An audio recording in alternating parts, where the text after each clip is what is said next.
Okay, I want to talk about making a sound on the flute head joint a little bit. And the way I do it is I kind of put the hole like I'm kissing it and roll it away.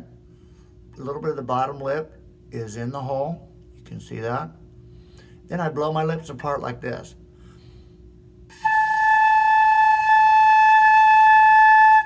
You might see a little vapor that's there's a little triangle. Let's see if you can see that. That means the air is going through pretty well. I think you just have to experiment. So like if you're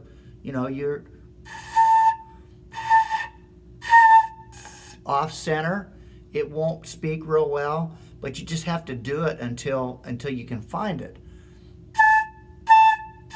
But it's important that you start with your lips together and blow them apart. Look at the center of my lips. One fast airstream. That's what we're looking for.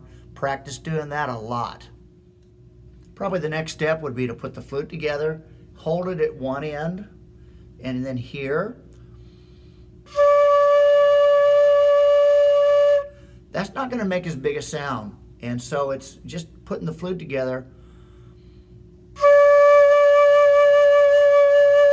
Makes it a little bit harder to get that right sound, but mostly you just have to get it right over where it's going to be. Push it over to the right so that hole is still, kiss it, roll it away,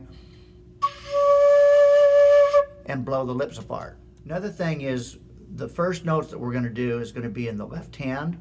And so notice how my index finger is right against the flute. I'm putting my fingers down on the second, the fourth, and the fifth key.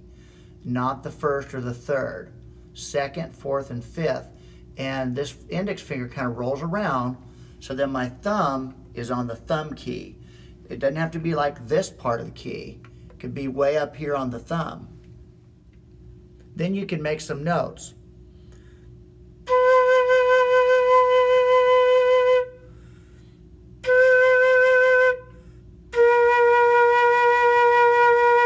That's with thumb and one down.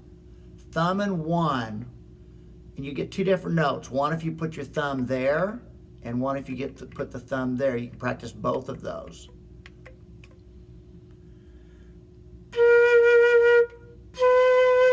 Again, blowing the lips apart is what makes that happen. Have a good day.